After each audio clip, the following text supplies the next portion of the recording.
Mhm. And so two very unexpected things happened. Number one, I lived. And number two, I became a quite successful writer, which is something I had not had the emotional intelligence to dream of. But that as soon as it started happening, I felt, oh, this is my life. And, on the one hand, when you're dying, this is a very inconvenient time to realize what you were supposed to do with your life. But I came up, when they gave me that 5 years, I thought, what can I accomplish in 5 years? How can I have a full life if longevity is off the table? Then you've got to go for depth. You can't go for longevity. So I thought I can do two things. I can, number one, um, leave this handprint of loving kindness on my kids who were 5 and 7. They were not going to remember me very well.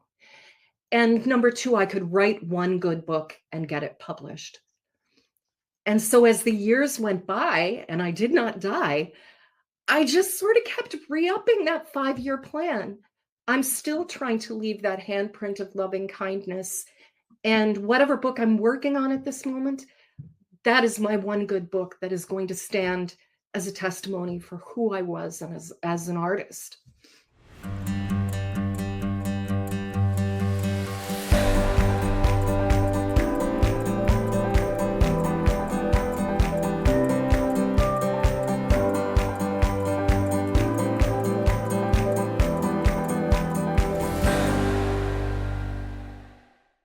Joni Rogers is a longtime book lover. So when she faced less than terrific odds of surviving a non Hodgkin's lymphoma, she knew she had to streamline her life and focus on what mattered most. And what mattered most was writing. That single decision, that pivot point, sent Joni on an incredible path as a novelist, best-selling author, and elite celebrity ghostwriter. This is an amazing podcast with an amazing woman. Come join us for thoughts on life and what matters most. Me. Welcome to Bump in the Road. If you would, tell us your story. Well, it is a circuitous and strange story. I grew up in a family bluegrass folk music band. My parents are both musicians, and traveled all over, like opening for country western acts, and gigging my whole childhood, and thinking that that was my destiny, that I had this thing that I could do, which was sing and perform, and majored in theater in college. And I was performing, but mostly as a voiceover artist. Between high school and the mid 90s, my voice was on over 3,000 radio and TV commercials. So I was doing okay as a Wow. voiceover artist, but not maybe uh, getting the artistic fulfillment I would have hoped for from, Bob's big warehouse sale.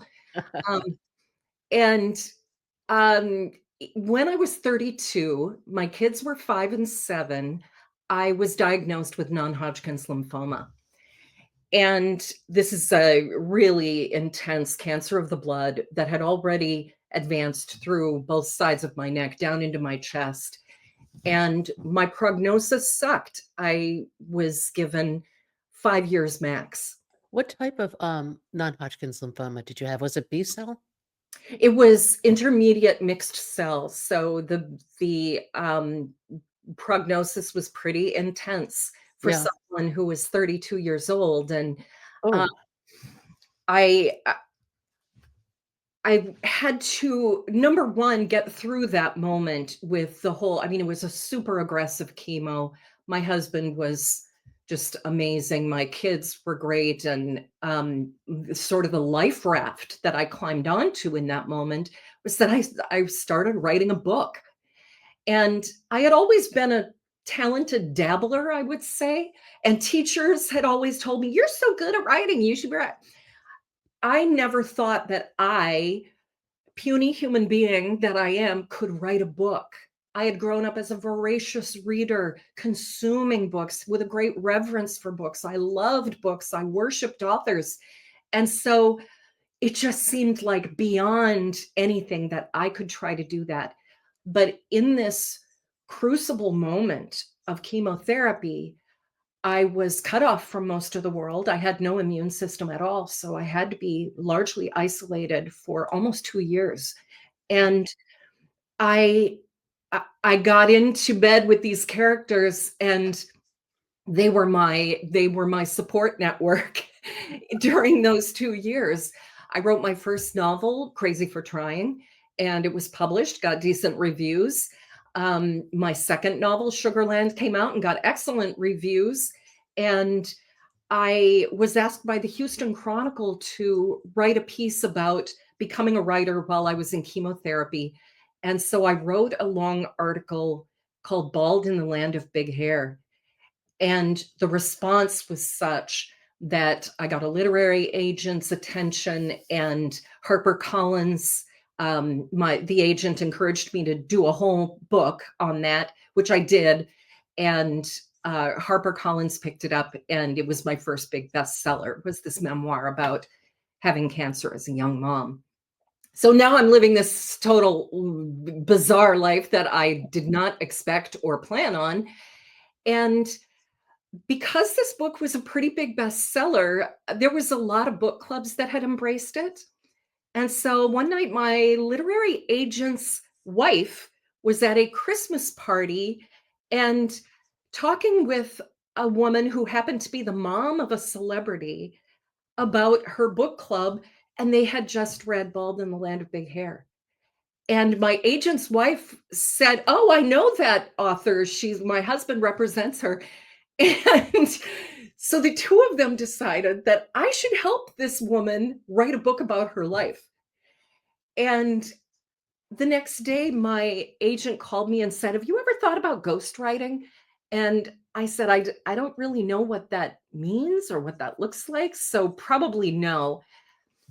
But as I'm saying that, I saw a hummingbird outside my office window. And in the years that I had been using this little upstairs bedroom as my office, I had never seen a hummingbird outside that window. And it just made me pause long enough to kind of inhale that idea. My agent said, "Look, you're a storyteller. She has a story. Do the math." And so I had lunch with this person. We ended up doing a book that was also a huge bestseller. Um, the editor of that book had another celebrity that was struggling, and they needed to fire their ghostwriter. And so they brought me in to do that. And then, you know how work begets work. And Mhm. so two very unexpected things happened. Number one, I lived. And, number two, I became a quite successful writer, which is something I had not had the emotional intelligence to dream of. But that as soon as it started happening, I felt, "Oh, this is my life." And, on the one hand, um, when you're dying, this is a very inconvenient time to realize what you were supposed to do with your life. But I came up when they gave me that 5 years, I thought, "What can I accomplish in 5 years? How can I have a full life if longevity is off the table?" Then you've got to go for depth. You can't go for longevity. So I thought I can do two things. I can, number one, um, leave this handprint of loving kindness on my kids who were 5 and 7. They were not going to remember me very well. And number two, I could write one good book and get it published. And so as the years went by and I did not die, I just sort of kept re-upping that 5-year plan. I'm still trying to leave that handprint of loving kindness. And whatever book I'm working on at this moment, that is my one good book that is going to stand as a testimony for who I was and as an artist. That's a really interesting perspective of what you're working on at the moment. It's very present moment. I try. I mean, I try to be true to all these lofty ideals and how you'll go through something and come to some realizations about your life, then you've got to come down off of that mountain and leave that guru who told you things, and get back into real life. And I just reread the book Siddhartha, which I Oh, that's a wonderful book, isn't it? love that book. And just every time I revisit it, I get something new out of it. And so I had recommended it to my young memoir doula client, and thought I better revisit it myself just so I could chat with her about it. And wow, just every time I revisit it, I get something new and beautiful about it. And this time, I really was struck by the whole idea of I can fast, I can wait. What is it? I can fast, I can wait, I can, oh no, now I'm gonna forget it. Um, I is it I can wait, I can pray, and I can fast, I think? It's been a while since I've read it, but it's one of my I favorite books. It's one of those books I revisit periodically too. Yeah, I mean, the idea that that sort of sums up the idea that you have to first get through it. Whatever it is, just wait it out, get through it, Yes. and then be hopeful about a future, and then know how to do without all the stuff that you don't need, and only feed yourself only what's essential. And there's there's something huge on the other side of that. An experience like that really simplifies your life in a very good way. And if you have the guts to follow through on that, it'll take you to where you're truly meant to be because you get rid of all the superfluous nonsense. And all of a sudden, you go within to find out what matters. Yeah, and I think you can't look at it as, "Oh, this is my trajectory and I'm gonna stay true to that." It's going to be a circuitous journey. It's going to be Yes.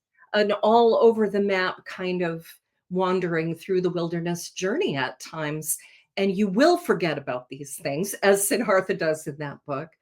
But I participated for many years in, this lymphoma outliers study, Hmm. where they were looking at a small pool of people who really should be dead, and they're not. And why? Trying to figure out why. And they would always ask me, the first question they would ask me would be about, my lifestyle. What are you eating? What are you doing? What are you, what kind of exercise routine, and like the usual health things. But the last question was always, why do you think you're still alive? And the first year that I participated in it, I had been out probably 5, 7 years out, I think. And I said, well, I do this macrobiotic vegan, blah, blah, blah. Well, 7 years later, I was no longer a macrobiotic vegan. I was still a vegetarian, but all those super panic driven lifestyle things that were easy to uphold coming out of chemo, I was clinging to those things. Oh, sure. It's you're looking. I'll always speak for myself. I was looking for a sense of control. Yes. And because you're the whole situation is so out of control, and Oh you my, get sucked into a medical system where you don't really know what's going on and you have no control, and the things you can control become almost sacred. yes, that is so true. That is a great observation. It is about control. And then as you get less and less fearful, and I've never really let go of a kernel of fear about it, because non-Hodgkin's lymphoma is notorious for coming back on you. Yeah. And it did bounce on me 11 months into my first remission. I bounced and was just like, I'm dead. But I came out of it and got back into remission. And,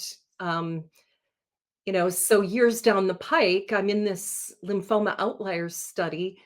And about 7 years into that study, they were like, well, this is the last year that we're doing the study. And, why do you think you're still alive? And do you think you'll stay alive? And I said, I think I'm alive because I'm a writer. And if I stop writing, I will die. I found a purpose in my life. And I would love to be able to be the nice mommy who says, my children are my purpose. I'm sorry, that's not enough. You've got to be living for yourself. Yeah. My purpose in life was the discovery that came out of chemo that changed everything. And if I lose sight of that purpose, I will die. This I know. I think purpose is the most important quest we can go on because I always say that we have 2 halves of our lives, if we're lucky. The first half, we have all this societal expectations and pressure and everything else heaped upon us, and if we're lucky, the second half of our lives, we spend our time peeling it back, and something like cancer can blow it open, really expedite that Mm. process. Oh, you are wise, Pat. Well, You are you wise. may not know this. I went through 6 years of cancer treatments for non-Hodgkin's lymphoma and, an indolent lymphoma, so it wasn't as aggressive as yours, but I never get a "you're okay." I now Um, have the indolent variety that it's eryctatating where it uh it started out intermediate and then I think that's the right word, eryctatating. But yeah, I now have the indolent variety where I call her Beulah. I have this have my little node right down here. She doesn't bother me, I don't bother her. And I no, it's one of those experiences that makes you realize for all of us, our time is limited. How do mm, you want to use it? mhm. And I think it's so important for all of us to figure that out because we all have some unique, special gift that we can give back. Yeah, But you have to find it, and then you also have to develop it because it doesn't arrive full blown, ready to roll. You have to work at it. You have for to come down off sure. the mountain, as you were saying. And you have to sort of adjust your paradigm about what has value. And that, I agree with what you're saying about that first half of your life. It seems to be that we're geared for acquisition. We are Yeah. learning, okay, what can I do for a living? What can I do to make money? How can I have this certain life? And you get to a point, maybe sooner, as you point out with cancer experience, that time is in fact the most precious natural resource that we Yeah. have. There is nothing more valuable and personally and culturally and um physically, mentally, spiritually, time is sacred. So, Beulah and we get along okay because I don't mind having that little junkyard dog in my groin Yeah. saying, "Don't waste time." And I do have an issue where that's where I will get angry is if people waste my time, it makes me angry. I get really frustrated with things, paperwork things Yeah. that's grind away at my time. Um, that's the one thing that will set me off. I don't like having my time wasted either. I feel as though I have such richness in my life, so many things I love and enjoy. Not that there are a million, but, obviously the podcasts, the books that come out of it, photography for me is a serious interest, and I want to spend my time on these things. I don't really care if I go to a Super Bowl party. Um, there are so many I don't wanna play golf every day. And I'm in that age group where everybody's retiring and they're all doing what I call playing shuffleboard. And I'm kind of like, don't play shuffleboard. Come on. This is a great period. This is a great opportunity. Grab it, go Yeah. within, and think about what you really want to do. My husband is 10 years older than me. And so I'm about to turn 63 here in a few weeks. He'll turn 73 this year in a few months. And he retired. He was an airplane mechanic for United. He retired about 7 years ago now. And he became an artist. I think this whole realm of self-expression that had been crushed down in him over the years because he had to be the enforcer, he had to be the boss at work, and he had to be the dad at home, and never and also I think he was raised in an era, the 50s, 60s, where a boy doing art, that's gay. And so he was not encouraged ever early in his life. But I really bugged him to start exploring some stuff. bought him an easel and some art supplies just for his birthday when he turned 65 and was like, well, let's see what you think. It blew my mind. He's so good. Really? Oh, that's fascinating. And it's Really. actually fascinating that he's able to develop those right brain skills after living in a left brain world for so long. I think there was just a wealth of that stored up in him that had been unexpressed all these years, and all of a sudden, whoosh. So as soon as he retired, we moved out here to our place that we had this place on the beach, a little condo on the beach in Washington State. And we also had a place in Houston, but it was destroyed by Hurricane Harvey. So it made it so easy to just say, well, I guess we live at the beach now. He retired. We came out here. All our stuff, probably 85% of our stuff was destroyed. So, it was just it's so liberating. And with all the love in my heart for people who, a house fire or Yeah. being destroyed by a flood like that, I don't minimize that at all. That's devastating. But for me, it was actually a lot bit liberating to be able to leave there and say, okay, we can't have the life we thought we were going to have. What is the life that we want? And so we came to our little condo on the beach in this little town of 1,800 people from a metro area of 6 million people to here. And there's no Starbucks, there's no McDonald's, nothing like that here. That's It's good. Those are good features. very rural. We rented a studio space for Gary up the street, and he spends every day just immersed in color and expression and form and allowing himself to be this artist that he allowed me to be when we were at a point where we were wiped out financially by chemo, and a lot of people were like, gonna get a job soon. Yeah. He was like, no, you found this thing that means everything to you. Do it. We'll get by somehow. And so we were good and broke for the first several years. Um, Even with my first big bestseller, I think my advance on that book was $25,000. So subtract 15% for the agent, and you've got my whole income for that year and a half was, yeah. And I thought it was $1,000,000.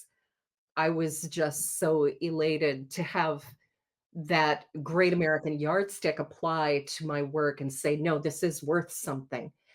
But I think before you get to that point where I guess it's kind of trite to say follow your bliss and the money will happen, but I do believe in that.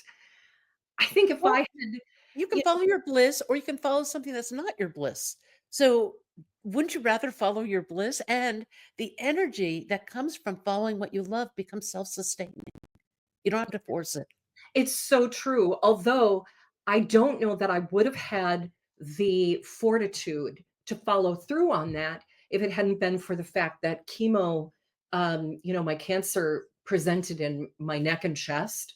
So chemo and radiation destroyed my voice. I no longer could do the work that I had done to earn money. I had to find some other kind of work. And it was like, what am I going to do? I don't have a master's degree. I don't have a bachelor's degree. Am I going to be a Kroger checker for the rest of my life? Or can I be happy being a Kroger checker? Or, what do I want to do? And then when you are forced to redesign things, you may as well design the life you want. If the life you were leading is taken away from you by fate or someone else's actions or by your own screw up, um, there is that liberating post Harvey moment where you can say, okay, I can't have the life that I've been building. What's the life that I want to build instead? And you may not know it at that moment, but the key is you take a step in the right direction. And And it's going to be a baby step. A baby step, and you're gonna hit ups and downs, so don't believe the ups, don't believe the downs when you first start off on this path, because what you're looking for is that sustainable growth over time in Yes. terms of pursuing what you want. And the takeaway from that is not only for ourselves to surround ourselves with people who believe in us, but the importance of speaking to people who are maybe don't even know that they're on this journey yet, but to recognize gifts in people and say, I've always loved your sense of color, or your sense of story, or your uh, talent for math. And tell people on the street, you look fantastic today. Wherever you're Mm. going, I hope it's great. To speak these things and not be afraid to speak them. Because when I was in chemo still, and this was, I think this was in the uh, period where I was really, really sick, and they were not even expecting me to make the 5 years. They weren't expecting me to come out of that initial aggressive chemo. And I'm working away on this book, finished the manuscript, which I thought was brilliant, but agents and editors, not so much thinking that. And so I got 70 some rejections on that Really? novel. Oh, yeah. But at I least your agent took the brunt of some of that, I right? didn't have the agent then. Oh, I man. didn't have Oh, that had to be the hard. With my first novel, I was just out there pounding my head against a brick wall. And people were saying, "Well, you can't submit to multiple agents at a time. You have to submit and then wait." And you know what? Screw that. I did not have time for that. Yeah. I just barged in and kept bashing away as if the rules did not apply to me. And then lo and behold, they didn't. I realized there are no rules, only reasons. This is what I tell my clients.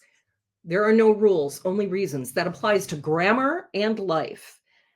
That, yeah, they want to say don't send out that multiple submission, but uh, and there are reasons to recognize that, and you have to be respectful of their reasons for saying that. But then you've got to look at your own reasons for doing things your own way, and bend those rules elegantly. But in that moment where I've had 70 some rejections on this novel, I took it out to our little storage closet, and this is a paper manuscript I've been working on, and just put the box in that, and in that little closet. When I got out there, I realized the floor has water all over it. This is Houston, pouring rain, and ugh, this stupid little storage closet is flooded. And so I started trying to clear things out. I'm weeping. I've got my chemo catheter. I'm trying to Oh. protect that as I move stuff out of the water. And I picked up this box of my childhood stuff. The bottom gives way because it's all soaking. And this depression glass piggy bank that I'd had since I was a little girl smashed on the floor. And as I'm picking it up, amongst the pennies, there's a piece of paper torn off of a McDonald's placemat. And on the back of it is written, "The English language is part of your soul. If you don't write, it will be the greatest tragedy of your life." This was something that an English teacher had said to me when I was in high school. I wrote it down. I have no memory of writing it down, but it was my handwriting. Put it in that piggy bank. And it came back to me at the moment when I desperately, desperately needed that. And for him to have said that in a moment when he was simultaneously telling me that I was not graduating from high school because I had been such a screw up and cut classes all the time, and basically was a bad kid, that as he's telling me I'm not getting my diploma, he said these words to me. And, guess which words stuck and meant something in the end? This teacher could have so easily looked at me and said, "Ugh, this chick is going nowhere." And, um, Instead, he gave me a gift that he will never know. So the giving those gifts to others is so much more powerful than we imagine. You know, sharing stories and memoirs. This is the power of memoir that I try to share with my clients. Like, you have no idea the swamp you are pulling someone out of, the quicksand that you're extending a branch. You don't even know. Talk about ghostwriting a little bit. What are some of the key components to really doing this well? Because you've ghostwritten some really remarkable books. I've ghostwritten, I think I'm on book number 40 right now. Novels and memoirs are my main thing, mostly memoirs. And um, I think that the number one skill that I have that I bring to this work is listening. And something that I clearly see you have such a gift for listening. It's like vacuuming stories out of people. When I listen to your podcast, you create this space that invites stories. And I do try to do that with my clients as well. I genuinely love these people. I That's feel that way too. I truly love my guests. I mean, and I really love people's stories. me too. I mean, have you ever met a person randomly seated next to you on the airport that is, you know, they're beautiful and fascinating creatures, every human being. And if we don't see it, it's because they are hiding it or because we're not willing to look. But trust me, it's there that every single person is just beautiful and fascinating. And maybe it's partly that, I did start as a novelist, and so I bring that part of my brain to it, that story arc. I see the Mhm. stories, and I see, because I was raised in a very evangelical, uh, religious environment, very scripture rich. um, I think in parables. You can't help it. If you've studied the parables of Buddha and Jesus, um, and the teachings of the Bhagavad Gita and different things, um, the power of parable is so potent. It's so huge. If you can not only listen to the story, but then help them connect the meaning to it. And I think the ghost of Christmas past dynamic is there, where you lead someone through their experiences from the perspective of an observer. And it starts with this very skeletal outline of, well, let's go through each year of your life and figure out where you were and what the facts are. If you start with that very non-intimidating skeletal sort of structure, the stories start to pour through the slats and, like, daylight through the blinds. It's pretty magical sometimes. I do love this work. It And I kind of think no, I think our stories cycle throughout our lives, like oh an upward spiral, so that you come back and you revisit certain elements, and yeah, it's that I mean, fascinating to see the way this happens. there's a wonderful book, The Spiral Staircase by Karen Armstrong, um, talking about um, that spiral staircase where you keep coming back to the same place, but you're a level higher. That's a really good way to put it. I know part of my spiral staircase is travel. I always say when the going gets tough, the tough go traveling. Because my husband was a mechanic for an airline, we had the ability to travel. This is the whole reason he became a mechanic for an airline. When our son was a baby, said, you know what? You and I never grew up in having the opportunities to travel. I want our kids to have that. And so he had heard from somebody that if you worked for an airline, you could fly for free. A lifetime of travel bennies for my kids where we could fly anywhere in the world for free, Oh, uh, wow. was life-changing for them. I mean, my daughter now lives in Germany. She doesn't see the world as compartmentalized or boundaried in the way that a lot of people see it. And she knows that, different does not mean scary. It just means different. Different means be curious. Yes, for sure. And that foreign is a word that applies to you when you're traveling. You're not in a foreign country. You're a foreign person in a country that is home to someone. And I've really loved seeing her travel all over the world. In the most kind of haphazard and scary ways sometimes. As her mom, I have been a little bit alarmed. Now she's settled in Germany and it's fine, but she's in her mid-30s now.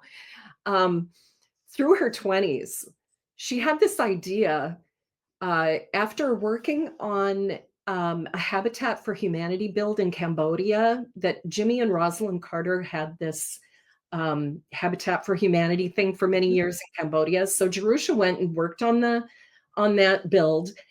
And then when she came back, she was just so inspired. She decided she wanted to reach out and say to people, "How may I help you?"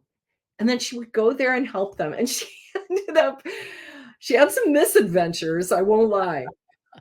But she went and was a barista in Vietnam and took art supplies and taught art to children at a displaced persons camp in Nepal, and shoveled elephant poop in India, and did things that took her into worlds she would not have otherwise expected to be in, I and I and humbling ways. no, and I think the humbling ways are good. I think as a visitor in somebody else's culture, you need to be humble and you need to be appreciative and sensitive to what their norms are. For sure, and just grateful to be there and to take it all in. I think one advantage of being something I always loved about France, when my husband and I would go there, and we, have made many trips there because we're into archaeology things and, like, the caves and stuff, so Yeah. we've made several road trips around France, going to see our daughter in Germany, and, uh, being at, various places in the world. It's such a relief to not speak the language, because then shut up. You have nothing to say that is gonna be intelligent or funny. You can't be it's pretty challenging to be funny in another language, but be quiet. Listen. You're not there to talk, you're there to take it all in. With travel, I think the magic of travel is that it forces you to be intensely present moment in a way that you may not be in your everyday life.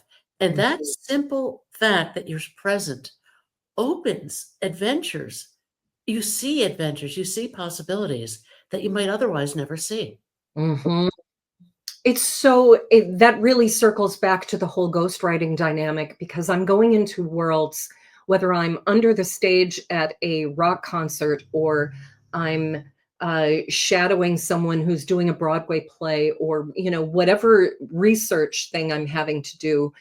um, it's kind of that same dynamic, where to be present and to be open is the whole mission. You're not there to accomplish something, you're just there to check it out and take it in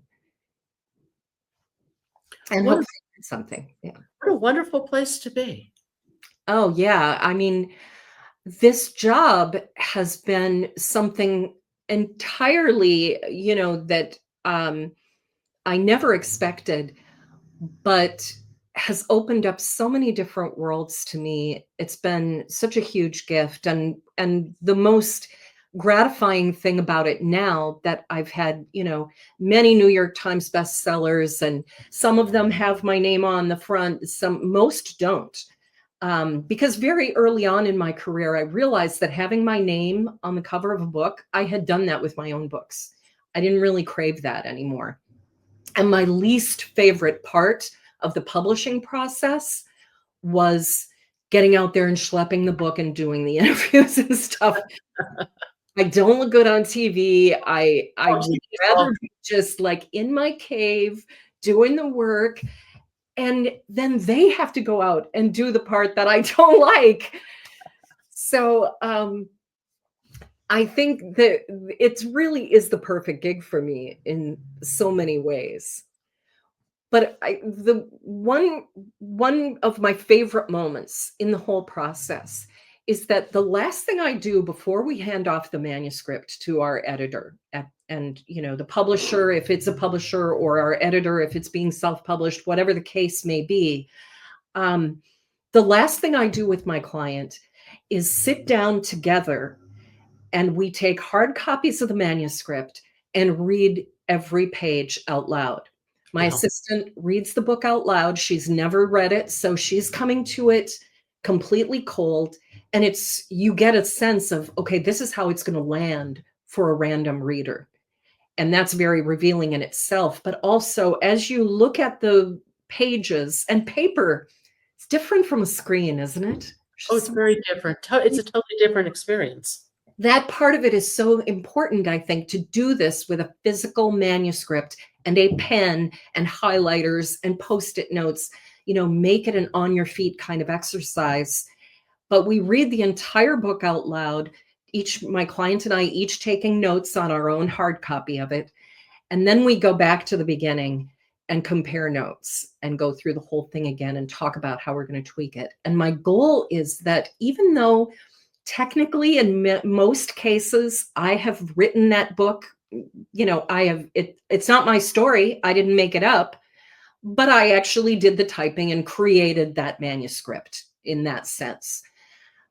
But I want them to come away from it with this sense of creative agency, that they know this is my book. And as they read it, they're hearing themselves, because it's really a kind of a mosaic job where I'm interviewing them for many, many, many, many hours at the beginning of this process. And I'm taking pieces of what they say and assembling it into this manuscript.